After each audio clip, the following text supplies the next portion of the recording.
McBeal, Chuck Norris, and Princess Grace on E.T. Testing Saddam. President Clinton warns the world remains watchful with American missiles still aimed at Iraq. On board a U.S. warship in the Persian Gulf. How the countdown went down to the wire. And police foil an American high school massacre plot in the making. This is the CBS Evening News. With Dan Rather reporting from CBS News headquarters in New York. Good evening. The U.S. military today halted its buildup in the Persian Gulf, but with a finger on a hair trigger and a hawk eye on Saddam Hussein. The big test comes tomorrow when UN weapons inspectors try to resume their job of finding and destroying Iraq's weapons of mass destruction. Through careful maneuvering and amazing timing, Saddam Hussein averted a major assault over the weekend when he promised full cooperation with the United Nations. Today, President Clinton made it clear that he is not taking the Iraqis' word for anything. CBS's Scott Pelley begins our coverage from the White House. Scott? Dan, I just spoke with the president's national security advisor, Sandy Berger, and he said, in his estimation, it is highly unlikely that Saddam will comply. Tonight, the White House is making it clear the next time the president orders a strike, it will not be called back, and there will be no warning. Late today, the president said the whole world is watching. The burden of compliance is where it has always been, on Iraq. Baghdad has an affirmative obligation to comply with the UN resolutions that require it to disclose and destroy its weapons of mass destruction and the capability of delivering those weapons. But the vast majority of Americans we polled don't believe that will happen. 85% do not expect Saddam to comply. If he doesn't, 82% favor an immediate strike. To that end, the U.S. plans to leave its reinforced bomber fleet in the region. I think everyone understands that this is the last go-around as far as Saddam is concerned. Tonight, we told one of the president's top advisors about our poll that suggested most Americans think Saddam will cheat and that he should be hit with airstrikes if he does. That advisor told us, quote, "The American people are smart as hell about their judgment and their prediction."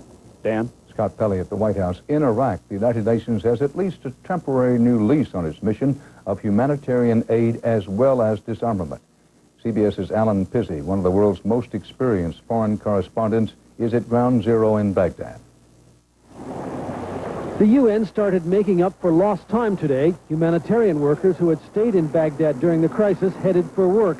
And late this evening, the first of their colleagues who were evacuated to Jordan came back. We're going to be able to return to full operations. The distribution of food and drugs and medicines had never been interrupted, but our observation capacity had been reduced. Whether the crisis is really over will only become clear when UN weapons inspectors return from Bahrain tomorrow. Their aim will be to go to a sensitive site as quickly as possible to test Iraq's sincerity. We're hoping for a very professional and cooperative reception. That's what the Iraqis have promised. But there have been no on-the-spot inspections for more than 100 days, and the Iraqis will have used the time to their advantage. The Iraqis, meanwhile, are claiming victory. A government-run newspaper triumphantly announced that Iraq had confused the Americans and made them miss their chance. Sources close to the process said the Iraqis nearly missed theirs. At 2:30 p.m. local time, 6:30 in the morning Eastern on Saturday, the Iraqis asked the UN special representative here to collect a message. A UN official went by car and radioed the contents to his boss. UN Secretary General Kofi Annan was informed, but it took 3 hours for an official translation to be made, driven back, and faxed to New York. It arrived less than half an hour before the first cruise missiles were programmed for launch. A traffic jam could have made the difference between a deal and war. Alan Pizzi, CBS News, Baghdad. As the drama played out over the weekend, CBS News correspondent Tom Fenton was aboard an American missile ship in the Gulf while David Martin was keeping track from the Pentagon. In these reports, you will see, hear, and feel the rising tension as the countdown went down to the wire. First, David Martin. 6 p.m. Friday, President Clinton gives the go-ahead for strikes against Iraq. If no further orders are issued, the first missiles will be launched from ships in the Persian Gulf at 9 a.m. Saturday Eastern Time. 7:20 Saturday morning, 1 hour and 40 minutes before launch time. Iraq's Ambassador Hamdoun calls UN Secretary General Kofi Annan with word Saddam Hussein will let the weapons inspectors go back to work. Morning, Ambassador. Hamdoun says he will deliver the message to Annan in writing at 9:30. Neither man knows that by then the attack will already have begun. 7:39. Now less than an hour and a half before launch time. The first news reports Saddam is willing to resume inspections come in. This is the first the president has heard about it. There is no time to convene a meeting. A life and death decision has to be made over the phone. The president and National Security Advisor Sandy Berger at the White House, Defense Secretary Cohen, and Joint Chiefs Chairman Shelton at the Pentagon. There was a lot of discussion and a lot of varying opinions, but a healthy discussion because it was a very important and very significant decision to make. The Iraqi letter still has not arrived. With nothing to go on but verbal Iraqi promises, the president decides to call a halt to the attack. At 8:45, just 15 minutes before launch time, the strike is postponed for 24 hours. How close did it come? Very close. How close is very Well, I won't discuss in terms of hours or minutes, but it was as close as it could possibly come. And nobody knows that better than the sailors in the Persian Gulf, where Tom Fenton was aboard the USS Hopper. Saturday sunsets in the Persian Gulf, a moment of high drama. The ships of the American battle group are ready to launch what could be the biggest cruise missile strike in history. The weather deck is secured till further notice.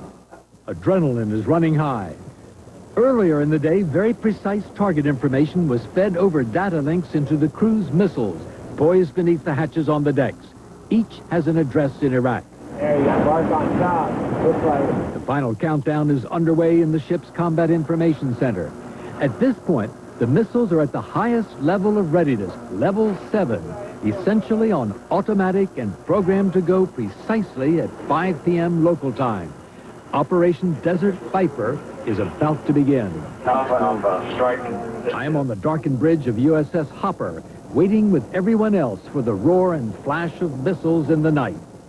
This ship was only minutes away from firing its missiles when the order was received to hold fire. 15 minutes to be precise. You can feel the adrenaline ebb away. And by the next morning, the Hopper was back on routine patrol. The U.S. Navy maintains a permanent and powerful presence in the Gulf. And if there is a next time around, it will only need to dust off the plans it came so extraordinarily close to using this time. Tom Fenton, CBS News, on board the USS Hopper. After Saturday's strike was called off, it was rescheduled for Sunday morning, then called off again after President Clinton got the Iraqis to withdraw what had been considered to be preconditions, and he got their promises in writing. This time, the president and his aides insist those promises must be kept. This was a big day on Wall Street as stock prices returned to territory not seen since the summer. The Dow Jones Industrial Average gained 91 points today to close at 9,011. CBS News business correspondent Anthony Mason reports what's behind the market's high spirits. For a week, stocks had flirted with 9,000. Today, the Dow finally broke through, taking share prices where they hadn't been since late July, before the market went into its summer swoon. Getting above 9,000 starts to give some conviction that we're getting back on the right course again. Japan's $195 billion plan to revive its economy boosted the markets today. Investors are hoping Alan Greenspan will give them another boost tomorrow by lowering interest rates yet again. But whatever the Fed chairman does, says Payne Weber's Arthur Cashin, will be good news. If the Fed decides to cut rates, well, that's an advantage to stocks and interest rates will be lower. If Alan Greenspan says, you know, I'm not going to cut rates right here, it says Alan Greenspan's pretty comfortable with the world markets, so things are pretty good anyway.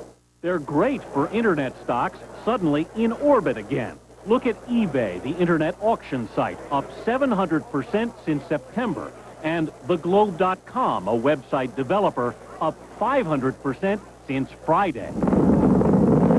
Why, even astronaut John Glenn has helped launch this rally.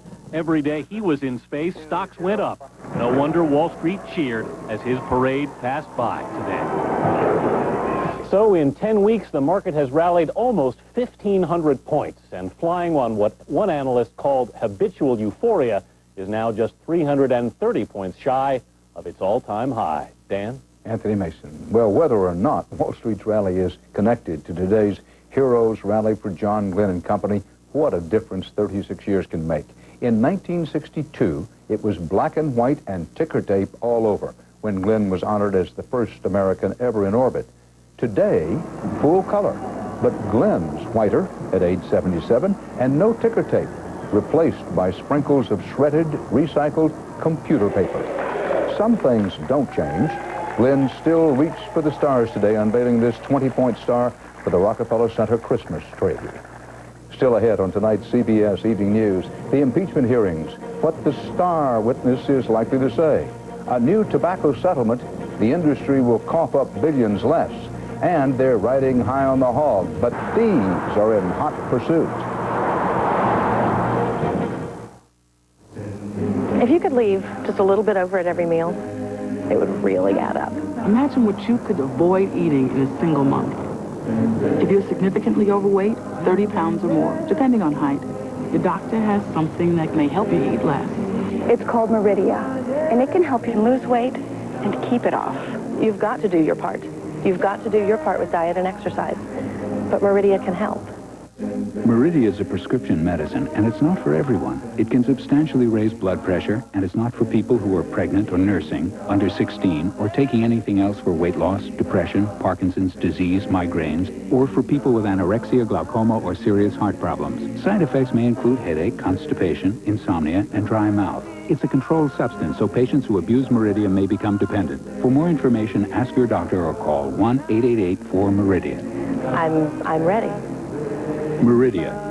You do your part, we'll do ours. Great meal. Uh-oh, gas pressure. What now? What else? Gas X, with the most powerful medicine for fast relief. Nothing works faster. Hey, want to go for ice cream? Gas X, the power to fight gas fast. Right now, you can get a complete pair of great-looking glasses for only $99 at LensCrafters, in your choice of hundreds of the latest frame styles. LensCrafters $99 complete pair sale. This is a great offer. People should definitely not miss this. Hurry, offer ends Saturday, November 21st. Several lines of the White House under fire are converging tonight in advance of Thursday's Impeach the President inquiry by the House Judiciary Committee. Among them, CBS News Chief Washington correspondent Bob Schiefer has new information about what Special Prosecutor Ken Starr's strategy is for appearing before the committee. Bob?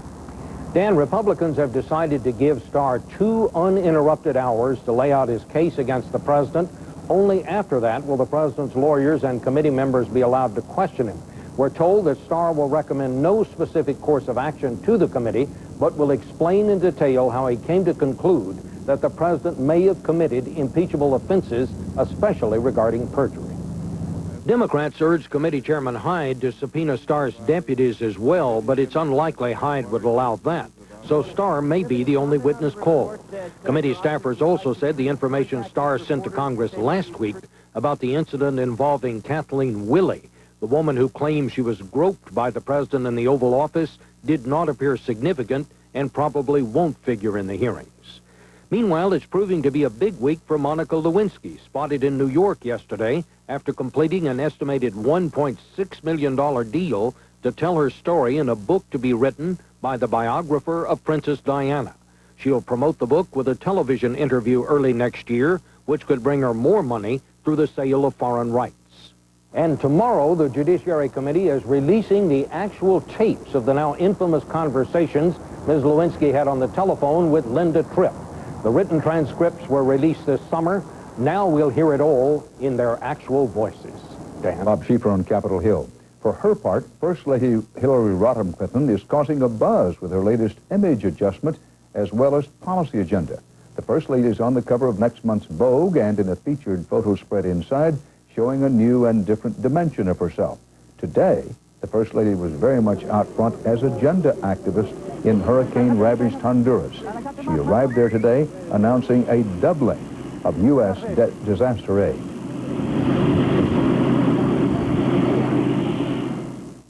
The North Star system.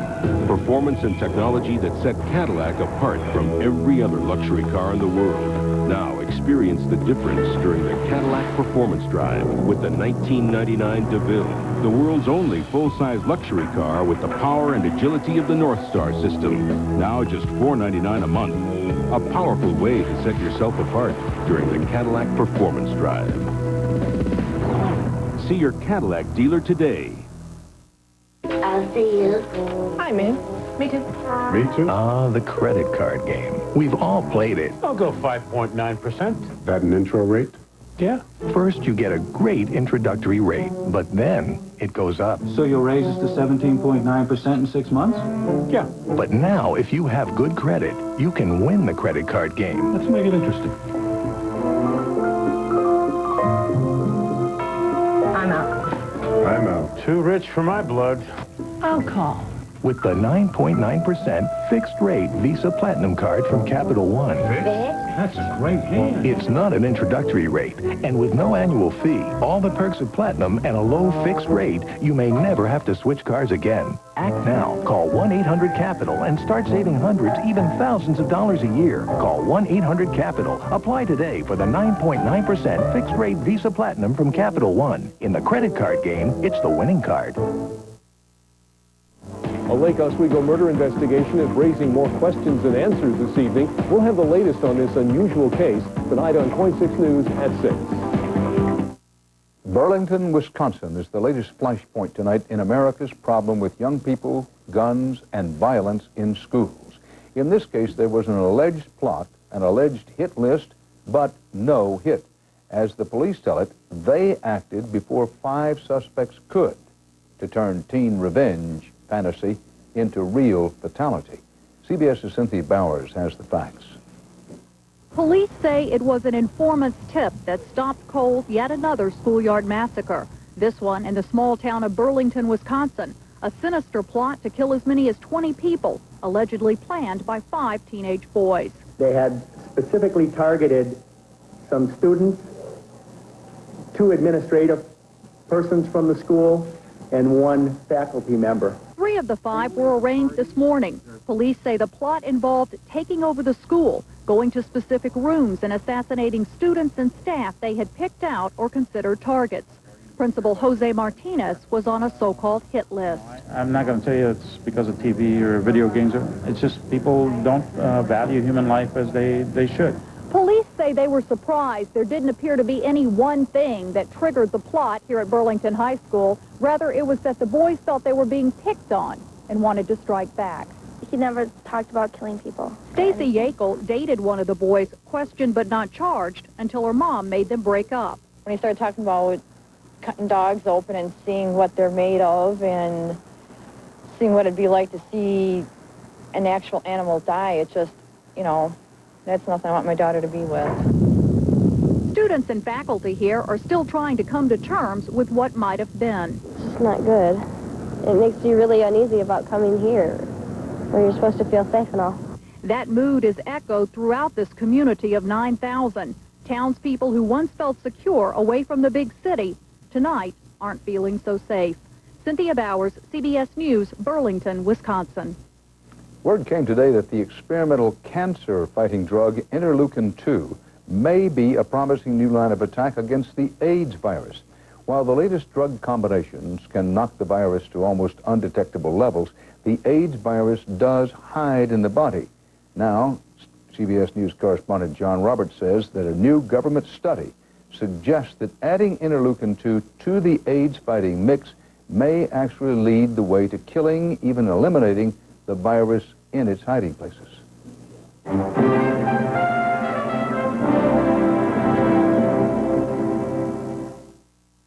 When we were traveling cross country, we stopped at a place. They had the business channel we started watching, and the market was going down, and we said, there are these stocks we wanted to buy, and from the road we called up. Called Schwab because we didn't have a phone modem in the motorhome, so we couldn't trade online. Where were we? Utah. Utah. We were in Utah. On a payphone, talking to Schwab, Trying to get... buying the stocks. There was a feeling of exhilaration. Hey, we've done it. You've committed to it.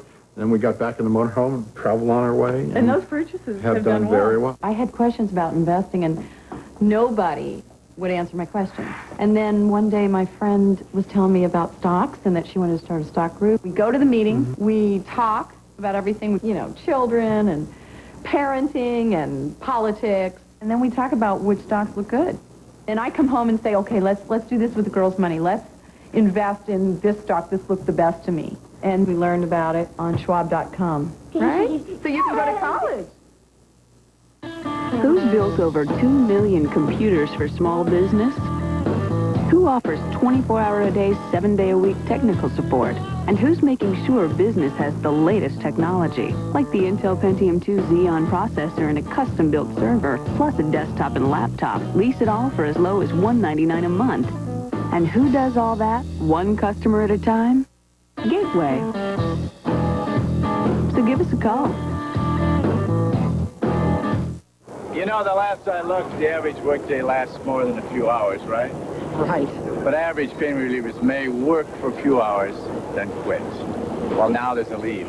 Aleve's the one with the strength to work on arthritis pain all day long with just 2 pills. It would take 8 Tylenol to do that. So, if your pain reliever isn't putting in a full day's work, Fire it. fire it and take Aleve. 2 pills, all-day relief. Works for me. Her father was murdered. She was left for dead. Now she wants justice. Could it put her in jail? Her incredible story. 48 Hours, Wednesday. Yet another and downsized tobacco industry settlement deal was announced today. It is less costly and less restrictive to big tobacco than the deal that was lobbied to death in Congress. This one doesn't even involve Congress. This is a settlement between cigarette makers and individual states. CBS's Jim Stewart has the news about what's in and, more importantly, what isn't in this deal. With teen smoking still on the rise and cigarette advertising more in your face than ever, the state's attorneys general today accomplished what Congress and the White House never could by cutting their own deal with big tobacco. It will change the way we see tobacco. Under this proposal, billboards, gone. Taxi and transit ads, gone. Hats, shirts, backpacks with tobacco brand names, gone. In addition, all the states signing the agreement will share $206 billion over 25 years, and another $2 billion would be set aside by big tobacco for an anti-smoking campaign. In exchange, the states would drop their Medicaid recovery lawsuits against cigarette makers. There will be no penalties if youth smoking doesn't drop, and because of legal challenges, nicotine content will not be regulated. Big tobacco can also continue with some restrictions to sponsor sporting events, and although cartoon characters like Joe Camel will be banned, human trade names like the Marlboro Man will still be used. Given all that, the deal falls far short of the $516 billion package that Congress couldn't reach agreement on earlier this year, says Senator Ron Wyden. It does absolutely nothing when the tobacco companies make a full court press around the world to target children. But both sides, in fact, do get a little bit of what they wanted. The states get a lot of money up front to start a new attack on teen smoking, and the cigarette industry gets rid of a lot of troubling lawsuits. And as for smokers, they have a role, too. To pay for all this, you can look for the price of cigarettes to go up $0.50 a pack. Jim Stewart, CBS News, Washington. Up next here on CBS, Eye on America, and Easy Rider's worst nightmare.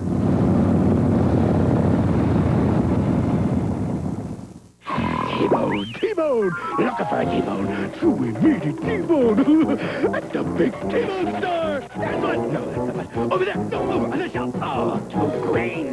Wait a minute there. Oh, package of little chewy meaty T-Bone steak. Oh, wake it up.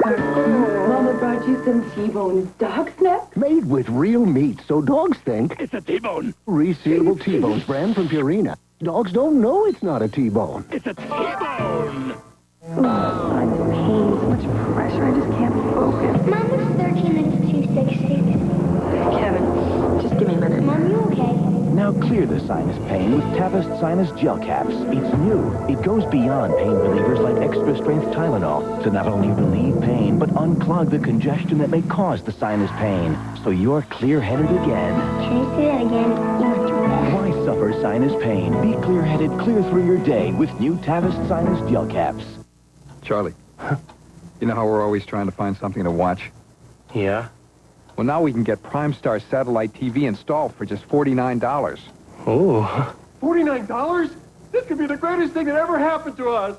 $49 installed, Chuck. Think of the movies. Movies? Chuck, think of the sports. Let's get it.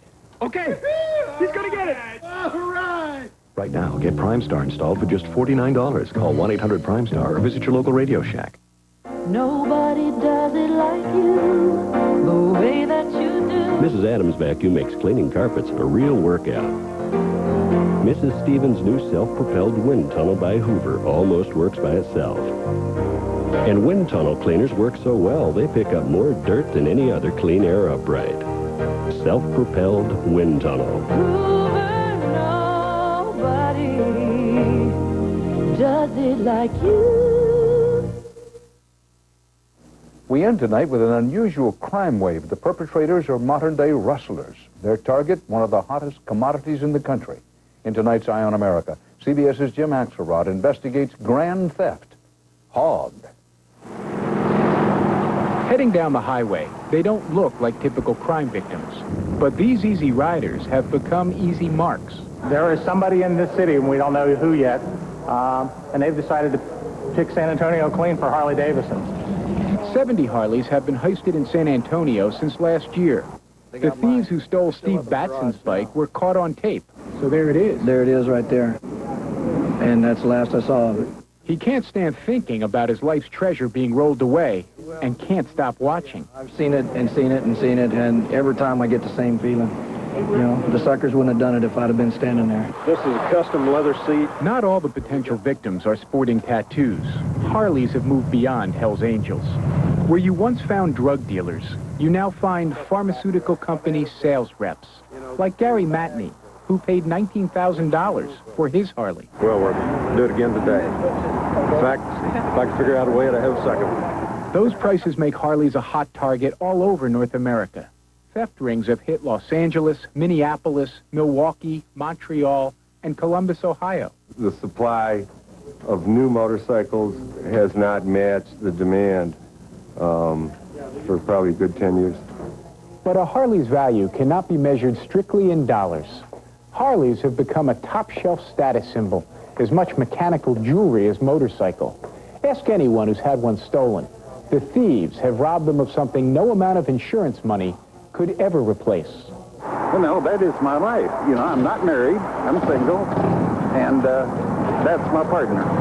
San Antonio's police department is aware of the problem. It will be caught. You can't go on and go on and have that kind of luck. Well aware. Officers Willie Cantu and John Sharp had their own personal Harleys stolen 6 weeks ago. But you live and you learn.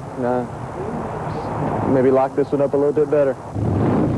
Despite the changing face of the Harley owner, when thoughts turn to justice, there is plenty of the traditional spirit to be found. If any of us that have had our bikes stolen, if we could just get together, just give us 5 minutes with these people. After all, the song didn't say, "Born to be mild." In San Antonio, I'm Jim Axelrod for Eye on America. And that's part of our world tonight. On tomorrow's CBS Evening News, you will hear Monica Lewinsky for the first time on the Linda Tripp tapes. And we'll analyze for you what the Fed's decision about interest rates tomorrow will mean for you. Until then, Dan Rather, reporting from New York.